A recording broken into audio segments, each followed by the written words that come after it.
آل محمد.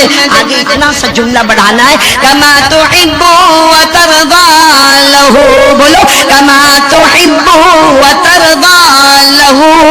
بس ہمارے آقا صلی اللہ علیہ وسلم نے فرمایا کہ مجھے جبرائیل امین نے فرمایا, جبرائیل کو اللہ نے بتایا صبح ہوتی ہے شام ہوتی ہے یہ یہی درود پڑھتے ہیں اللہم صلی علی محمد وعلی آل محمد کما تحب وترضى له. ہمارے نبی نے فرمایا اللہ کو ان کے دل کی محبت اتنی پسند آ گئی کہ اللہ نے فرمایا میرے اور ابو بکر کے بیچ میں جگہ ہوگی تو یہ درود پڑھنے والے کی جگہ ہوگی. ابھی تو ہمارے نبی یہ کہہ رہے تھے اتنے میں جبرائیل آ گئے. بولو سبحان اللہ. اور جبرائیل علیہ السلام نے فرمایا کہہ دو اکیلے نہیں, جو بھی درود پڑھے گا کوئی بھی پڑھے گا محبت کے ساتھ پڑھے گا قیامت کی ہر منزل میں وہ مصطفیٰ کے ساتھ ہوگا. کوئی بھی درود پڑھے محبت کے ساتھ پڑھے قیامت کی ہر منزل میں, قیامت کی سب سے پہلی منزل جب ہم قبر سے اٹھیں گے تو مصطفیٰ کے ساتھ بولو انشاءاللہ. پھر حشر کے میدان میں محمد کے ساتھ بولو سبحان اللہ. پھر نشر کے میدان میں مصطفیٰ کے ساتھ, پھر عالم آخرت میں مصطفیٰ کے ساتھ. اللہ کے ہاتھ میں ترازو ہو تو ہم مصطفیٰ کے ساتھ, نام اعمال تقسیم ہوتے ہو تو ہم مصطفیٰ کے ساتھ, پل صراط پر چل رہے ہو تو مصطفیٰ کے ساتھ, حساب کتاب کا معاملہ ہو تو مصطفیٰ کے ساتھ, بلکہ جنت میں جائے تو بھی مصطفیٰ کے ساتھ. شرط کیا ہے؟ شرط کیا ہے؟ درود پڑھے مگر کس کے ساتھ پڑھے؟ محبت کے ساتھ پڑھے. میرے پیارو تیار ہو آپ لوگ درود پڑھنے کے لیے؟ پہلی بات تو لا الہ کرنے دھرنے والا کون, دوسری بات درود پڑھیں گے. بولو پڑھیں گے انشاءاللہ. میں نے وہاں کچولی میں بھی کہا تھا, گندیوی میں بھی کہا تھا, آج کولوا میں بھی کہہ رہا ہوں. میرے پیاروں میرے ینگسٹر جوانوں میں خاص آپ لوگوں کے لیے آیا ہوں. یہ بڑے بوڑھوں کے لیے نہیں آیا میں, یہ بڑے بوڑھے تو ماشاءاللہ مسجدوں میں نظر آتے ہیں. میں تو کولوا خاص ہمارا جو کریم ہے نا, کریم ہمارے جوان ماشاءاللہ. اور یہ کریم میں نہیں کہتا, اللہ کو بھی یہ کریم بہت پسند ہے. اللہ کہتے ہیں جوانی کا ایک آنسو بڑھاپے کے 1000 آنسوؤں سے بہتر ہوگا. جوانی کا ایک سجدہ بڑھاپے کے 1000 سجدوں سے بہتر ہوگا. میرے کولوا کے جوانوں ہاتھ اٹھا کر آپ سے بھیک مانگتا ہوں, کچھ نہ کرو, جو میں بتا رہا ہوں پہلا کام بولو لا الہ, دوسرا کام 100 مرتبہ درود پڑھیں گے انشاءاللہ. کون کون تیار ہے؟ 100 مرتبہ. اور بہت آسان ہے, میں نے پہلے بھی کہا تھا بہت آسان ہے. صلی اللہ علیہ وسلم صلی اللہ علیہ وسلم صلی اللہ علیہ وسلم صلی اللہ علیہ وسلم 100 مرتبہ پڑھ لو. بیچ بیچ میں درود ابراہیم پڑھ لیا کرو تو 100 مرتبہ درود ہو جائے گا. اور کیا ملے گا؟ ہمارے آقا بولو تاجدار مدینہ محمد الرسول اللہ بولو صلی اللہ علیہ وسلم نے فرمایا میرا کوئی بھی امتی مرد ہوگا یا عورت ہوگی, ہمارے نبی فرماتے 100 مرتبہ درود پڑھ لے, اللہ تبارک و تعالیٰ 1000 رحمتیں نازل کریں گے. بولو سبحان اللہ. ہمارے نبی فرماتے 1000 رحمتوں والی بات نہیں, 100 مرتبہ درود پڑے گا. نمبر 1 اللہ 1000 رحمتیں نازل کریں گے. نمبر 2 اللہ تیری پیشانی پر لکھ دیں گے براۃ من النار, جہنم بھی نہیں آئے گی, جہنم کا دھواں بھی تیرے قریب نہیں آئے گا. اللہ پیشانی پر لکھ دیں گے براۃ من النفاق. 100 مرتبہ درود پڑھنے والا بندہ یا بندی اللہ فرماتے تیری پیشانی پر لکھ دوں گا, جیے تو بھی کلمے کے ساتھ, مرے تو بھی کلمے کے ساتھ, اللہ کے پاس حاضر ہو گئے تو بھی کلمے کے ساتھ. اور آگے سننا, ہمارے نبی صلی اللہ علیہ وسلم نے فرمایا 100 مرتبہ. کون کون تیار ہے؟ ہاتھ اوپر کرے, کیونکہ بہت بڑی بات بتانے جا رہا ہوں. ہمارے نبی صلی اللہ علیہ وسلم نے فرمایا روزانہ 100 مرتبہ درود پڑھ لے, کیا ملے گا؟ ہمارے نبی فرماتے قیامت میں سفارش کروں گا, اور جب میں سفارش کروں گا تو حوض کوثر پہ آ جائے گا. جب حوض کوثر پہ آئے گا تو میرے ہاتھوں سے جام کوثر پیے گا, اور جس کے منہ میں کوثر کا ایک قطرہ پہنچ گیا وہ بغیر حساب و کتاب کے جنت میں داخل ہو جائے گا. سوال ہوتا ہے کہ 100 مرتبہ درود پڑھنے والا بغیر حساب کتاب جنت میں داخل ہوگا, مگر جنت میں کس کے ساتھ ہوگا؟ داخل تو ہوگا, کس کے ساتھ ہوگا؟ اس کا جواب بھی بولو سبحان اللہ. ہمارے آقا صلی اللہ علیہ وسلم نے فرمایا 100 مرتبہ درود پڑھنے والا بغیر حساب و کتاب کے جنت میں داخل ہوگا, اور اس جنت میں داخل ہوگا جس کو ہم کہتے ہیں وہ شہیدوں کی جنت ہوگی. وہاں ملاقات حضرت حسین سے بھی ہوگی, میدان کربلا میں شہید ہونے والے حضرت حسین سے ملاقات ہوگی، ارے حضرت عمار سے ملاقات ہوگی، بولو سبحان اللہ، حضرت خبیب سے ملاقات ہوگی، بولو سبحان اللہ، بلکہ سارے شہیدوں کے سردار ہمارے نبی کے چچا حضرت حمزہ سید الشہداء کا دیدار بھی ہوگا، تو اس کو ہوگا جو دنیا میں 100 مرتبہ درود پڑھتا ہوگا۔ کریں گے، بولو کریں گے انشاءاللہ، درود پڑھیں گے، لیکن کس کے ساتھ پڑھنے کا؟ محبت کس کے ساتھ؟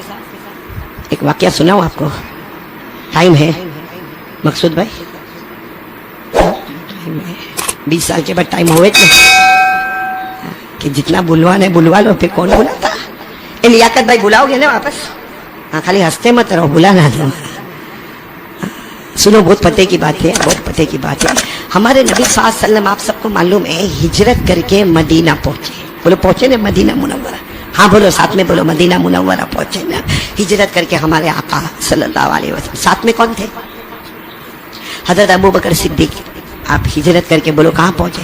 اچھا، مدینے والے کو معلوم تھا محمد آ رہے ہیں، بولو سبحان اللہ، یہ بھی معلوم تھا کہ صدیق اکبر بھی آ رہے ہیں، تو مدینے والے اتنا تیاری، اتنی تیاری، ارے آپ نے دیکھا ہوگا کہ مولانا تقریر کرنے کے لیے آتا تو کتنی تیاریاں ہوتی ہے، تو یہ تو سرکار دو عالم صلی اللہ علیہ وسلم مدینہ منورہ تشریف لا رہے تھے، ارے زوردار تیاری، سارے پہاڑ کے اوپر چھوٹی چھوٹی بچیاں کھڑی ہوئی ہے، بھائی پہاڑ کے اوپر 6 سال 7 سال کی بچیاں کھڑی ہوئی ہے، اور سارے مرد ایک طرف کھڑے ہوئے ہیں، اور جیسے ہمارے نبی کی انٹری ہوئی، بولو سبحان اللہ، آج بھی مدینہ منورہ میں وہ گیٹ بنا ہوا ہے جس سے پتا چلتا ہے کہ یہاں سے ہمارے آقا صلی اللہ علیہ وسلم آئے، جیسے آئے وہ بچیوں نے نعت پاک پڑھنا شروع کر دیا، طلع البدر علینا من ثنیات الوداع وجب الشکر علینا ما دعا للہ داعی۔ وہ بچیوں نے شعر پڑھنا شروع کیا جس کا خلاصہ کیا تھا، یہ مت کہنا کہ نبی آئے ہیں، یہ مت کہنا کہ رسول آئے ہیں، یہ مت کہنا کہ محمد آئے، اے مدینہ والو یہ کہہ دو آج اندھیری رات میں 14ویں رات کے چاند آئے ہیں۔ اچھا، ہمارے نبی کی انٹری ہوئی، ہمارے نبی صلی اللہ علیہ وسلم بیٹھ گئے، سارے مدینہ والے بیٹھ گئے، ابھی تو سب بیٹھے، اتنے میں ایک جوان آ رہے، ایک دم خوبصورت، ہٹے کٹے ایک دم جوان آئے، آ کر کہا آپ اللہ کے نبی ہیں؟ ہمارے نبی نے فرمایا ہاں میں اللہ کا نبی، اللہ کا رسول، اللہ کا پیغمبر، جبرائیل میرے پاس آئے، قرآن میرے سامنے آئے، تو کہنے لگے آپ یقین کے ساتھ کہتے ہیں کہ آپ اللہ کے نبی ہیں؟ ہمارے نبی نے فرمایا میرے اللہ کی قسم میں اللہ کا نبی ہوں۔ تو انہوں نے کہا ہاتھ بڑھاؤ، اسلام قبول کرنے کے واسطے آیا ہوں۔ وہ کون تھے جوان صحابی؟ سننا ذرا، میں آپ کو بات بتانا چاہتا ہوں، سننا۔ ان کا نام تھا حضرت طلحہ، ساتھ میں بولو پورا نام ہے حضرت طلحہ بن برا، آپ پورا نام نہ یاد ہو اتنا یاد رکھے، حضرت طلحہ بالکل جوان تھے، انہوں نے ایمان قبول کر لیا۔ اچھا اب سننا، پوائنٹ پر آنا، اب سارا مجمع حیران ہے کہ طلحہ اچانک آئے، ایمان قبول کر لیا، یعنی مدینہ میں سب سے پہلے ایمان قبول کرنے والے وہ جوان کون؟ حضرت طلحہ، ایمان تو قبول کر لیا۔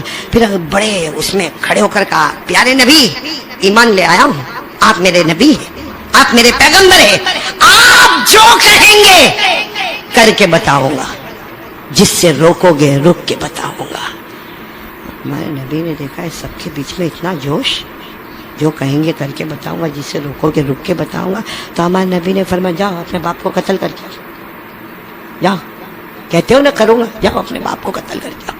تو انہوں نے تو تلوار نکالی اور جانے لگے، ہمارے نبی نے کپڑا پکڑ لیا، فرمایا میں مدینے میں توڑ پیدا کرنے نہیں آیا، مدینے میں جوڑ پیدا کرنے کے واسطے آیا۔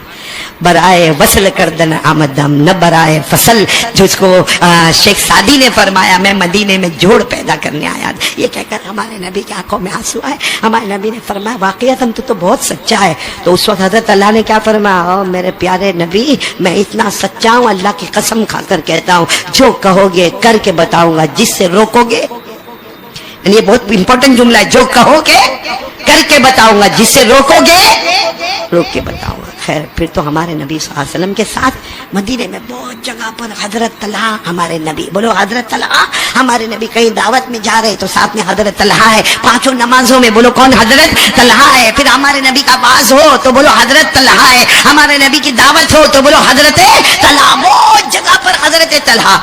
ایک دن ایسا ہوا کہ فجر ظہر اثر مغرب عشاء پانچوں نمازوں میں طلحہ نہیں. ہمارے نبی صلی اللہ علیہ وسلم نے دیکھا مگر کسی کو کہا نہیں کیونکہ بہت دور رہتے تھے. تو فجر میں بھی نہیں, بولو ظہر اثر مغرب عشاء. خیر رات ہو گئی. دوسرے دن پھر ہمارے نبی ساتھ میں فجر ظہر اثر مغرب عشاء. طلحہ بولو کتنی نمازیں ہو گئی؟ 10. پھر تیسرے دن فجر ظہر اثر کتنی نمازیں ہو گئی؟ 13 نمازیں ہوئی. اثر کے بعد ہمارے نبی کی آنکھوں میں آنسو تھے اور یوں مڑ کر پوچھا این طلحہ, کہاں ہے طلحہ, کہاں ہے؟ جنہوں نے ہمارے ہاتھ پر ایمان قبول کیا تھا, جنہوں نے وعدہ کیا تھا آپ جو کہیں گے کروں گا, جس سے روکو گے رکوں گا, کہاں ہے کہاں طلحہ؟ ارے 5 نمازیں ہو گئی, پھر 5 نمازیں ہو گئی, آج عصر کا وقت ہو گیا, طلحہ ہے کہاں, طلحہ کہاں پر ہے؟ تو ایک شخص کھڑے ہوئے کہا اللہ کے رسول تو بہت بیمار ہے اور آخری سانس لے رہے, ان کا تو انتقال ہو جائے گا. ہمارے نبی نے کہا میرا طلحہ بیمار ہے, مجھے پتا نہیں.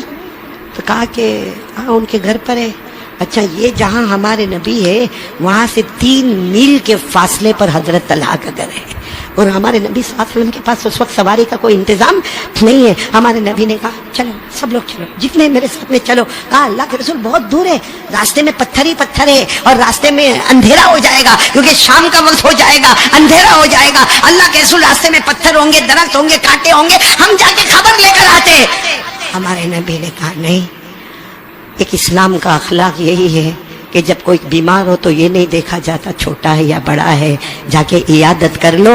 ہمارے نبی نے فرمایا صبح میں کسی بیمار کو دیکھ لو, شام تک 70,000 فرشتے تمہارے لیے مغفرت کی دعا کریں گے. ارے شام کو کسی بیمار کو دیکھ لو, صبح تک 70,000 فرشتے تمہارے لیے مغفرت کی دعا کریں گے. اور ہمارے نبی نے یہاں تک فرمایا کہ کوئی بیمار کے پاس چلے جاؤ, ارے کسی بھوکے کو کھانا کھلاؤ گے تو جنت میں کھانا ملے گا, اگر کسی پیاسے کو پلاؤ گے تو جنت میں پانی ملے گا. لیکن ہمارے نبی فرماتے کسی بیمار کے پاس چلے جاؤ, جا کر پوچھ لو تیری طبیعت کیسی ہے, جنت میں کھانا پینا نہیں. اللہ کہتے جنت میں خود میں تیرا بن جاؤں گا. حضرت طلحہ بیمار تھے. دیکھو اب ہمارے نبی گئے, جیسا گھر میں گئے تو پورا محلہ جمع ہو گیا, سب لوگ جمع ہوئے, اللہ کے رسول آئے, اللہ کے رسول آئے, پیارے نبی آئے. لیکن حضرت طلحہ بے ہوش. بولو حضرت طلحہ. ہمارے نبی نے ان کے سر پر ہاتھ رکھا, معلوم نہیں ہمارے نبی نے کتنی پیاری پیاری دعائیں پڑھی. پھر ہمارے نبی کی آنکھوں میں آنسو آئے, گھر والوں کو بلایا, کہا آج رات کو انتقال ہو جائے گا, جوان ہے مگر اللہ کی مرضی, ہٹے کٹے تھے, اللہ کی مرضی کے آگے کسی کی مرضی نہیں چلتی, رات کو انتقال ہو جائے گا. لیکن ہمارے نبی نے گھر والوں کو کیا کہا, دیکھو میں واپس جاؤں گا, مجھے مغرب کی نماز پڑھانا ہے, مجھے مغرب کی نماز پڑھانے, ہم تیز قدموں کے ساتھ وہاں جائیں گے, لیکن رات میں انتقال ہو جائے نا کسی کو بھیج کر ہم کو بلا لینا.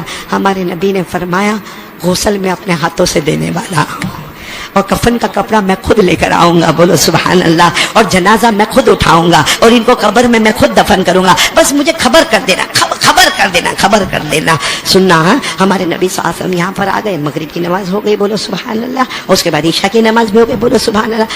سچ بتانا پوری رات ہمارے نبی نے کیسے تڑپ کے نکالی ہوگی کہ کوئی طلحہ کی خبر نہیں آ رہی, کوئی طلحہ کی خبر نہیں آ رہی. رات کو انتقال ہونے والا تھا, ہم کو اللہ نے بتایا تھا, کوئی خبر نہیں ہے. خیر ہمارے نبی فجر کی نماز پڑھانے گئے, جب فجر کی نماز پڑھا لی اس کے بعد سلام پھیرا, اور ہمارے نبی نے پوچھا ارے طلحہ کی کوئی خبر آئی؟ تو 6-8 آدمی کھڑے ہو گئے, کہا ہم وہی گھر والے جن کو آپ کل مل کر گئے تھے. تو ہمارے نبی نے کہا کیا ہوا طلحہ کا؟ کہا رات کو انتقال ہو گیا. بولو انا للہ و انا الیہ راجعون. گھر والوں نے صحیح کہا, رات کو انتقال ہو گیا. اور کہا ہمارے نبی آپ نے بھی تو کہا تھا نا کہ رات کو انتقال ہو جائے گا. ہمارے نبی صلی اللہ علیہ وسلم کے چہرے کا رنگ بدل گیا. ہمارے نبی نے فرمایا افلا آذنتمونی, ارے انتقال ہو گیا, مجھے خبر تو دیتے نا, آپ لوگوں نے تو انتقال ہو گیا, جنازے کی نماز بھی پڑھا دی, دفن بھی کر دیا, مجھے کسی نے رات کو خبر نہیں دی.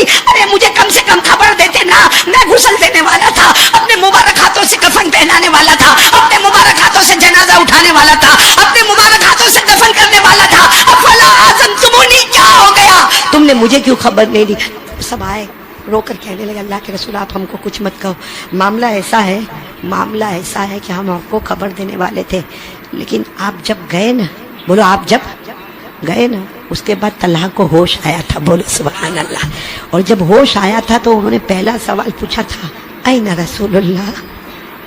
یہ سوال نہیں پوچھا کہ میں بے ہوش تھا مجھے کھلا دو، میں بے ہوش تھا مجھے پلا دو، مجھے دوا دے دو، میری سانس اکھڑ رہی ہے. یہ کہا این رسول اللہ. کہا وہ تو آپ جب گئے نا اس کے بعد وہ ہوش میں آئے تھے، انہوں نے پوچھا تھا کہ اللہ کے رسول کہاں ہے، تو ہم نے بتایا تھا ابھی آئے ہیں اور رات کو آنے والے ہیں. ابھی آئے ہیں اور رات کو آپ کا انتقال ہو جائے گا، آپ کی وفات ہوگی، وہ آنے والے اپنے ہاتھوں سے تم کو غسل دینے والے ہیں، اپنے مبارک ہاتھوں سے تمہارا جنازہ اور کفن تیار کرنے والے ہیں. تو طلحہ نے کہا گھر والوں کو کہا میری وصیت ہے محمد کو نہیں بلانا، بولو میرے نبی محمد رسول اللہ. تو سب نے کہا ارے وہ آپ کو غسل دیں گے، وہ کفن دیں گے، ارے وہ آپ کو دفن کریں گے. کہا نہیں نہیں، 3 میل کا فاصلہ ہے، 3 میل کا فاصلہ ہے. میرے نبی آئے، اگر پاؤں میں پتھر لگ گیا تو، میرے نبی کو راستے میں کانٹا چبھ گیا تو، میرے نبی کو آنے میں کوئی تکلیف ہوئی تو، میرے نبی کو راستے میں کسی نے ستایا تو. پھر حضرت طلحہ نے کہا میں وہ طلحہ ہوں جو نبی کی محبت لے کے جا رہا ہوں، میں کسی اور کے ہاتھ سے جنازے کی نماز پڑھوا لے، ارے کوئی میرے کو غسل دے دے، کوئی میرا جنازہ اٹھا لے، کوئی مجھے دفن کر دے، یہ مجھے گوارا ہے، مگر میرے نبی کے پاؤں میں کانٹا بھی چوبے یہ مجھے گوارا. سب گھر والوں نے کہا ہم کیا کرتے، وصیت تھی اس لیے آپ کو رات کو بتایا نہیں. فلاں بھائی نے جنازے کی نماز پڑھا دی، فلاں نے غسل دے دیا، فلاں نے کفن دے دیا، ہم نے دفن کر دیا. ہمارے نبی زاروں قطار روئے، میرا طلحہ کتنی محبت کرتا تھا کہ تو نے اپنے جنازے کی نماز کو قربان کر دیا، تو نے اپنے غسل دینے کو قربان کر دیا، تو نے اپنے دفن ہونے کو قربان کر دیا، اور تو نے میری فکر کی کہ میرے پاؤں میں کانٹا بھی نہ چوبے، مجھے کوئی پتھر بھی نہ لگے، مجھے کوئی نہ ستائے. ہمارے نبی نے اعلان کیا چلو سب چلو طلحہ کی قبر پر چلو، بولو سبحان اللہ. ہمارے نبی اور سارے جتنے تھے نا سب 3 میل کے فاصلے پر قبرستان میں گئے. سب نے بتایا ہاذا قبر طلحہ، ہذہ روضۃ طلحہ، یہ طلحہ کی قبر ہے، یہ طلحہ کو ہم نے رات کو دفن کیا. میرے پیارو ہمارے نبی نے کیا روئے، ہمارے نبی معلوم نہیں کیا کیا دعا مانگتے گئے، لیکن ایک دعا ایسی مانگی، بولو ایک دعا ایسی مانگی کہ حضرت عمر بازو میں تھے، وہ بھی چوک کر کہنے لگے کاش طلحہ تیری جگہ عمر سویا ہوتا، طلحہ تو ادھر ہوتا اور میں ادھر قبر میں ہوتا. کیا دعا مانگی ہوگی ہمارے نبی نے؟ آخری دعا جو ہمارے نبی نے مانگی، سارے صحابہ کے بدن کے بال کھڑے ہو گئے، اور حضرت عمر رضی اللہ تعالیٰ عنہ نے فرمایا کاش آج عمر قبر میں ہوتے اور طلحہ یہاں زندہ ہوتے. کیا دعا مانگی ہوگی؟ سنو کیا دعا مانگی. ہمارے نبی قبر پر بہت دیر تک مانگتے رہے، آخر میں دعا مانگی اللہم الق طلحہ وہو یضحک الیک وانت تضحک الیہ. کہہ دو سبحان اللہ، علماء کرام سمجھ گئے ہوں گے. کیا دعا مانگی؟ اللہم الق طلحہ وہو یضحک الیک وانت تضحک الیہ. ہمارے آقا بولو نا محمد الرسول اللہ صلی اللہ علیہ وسلم نے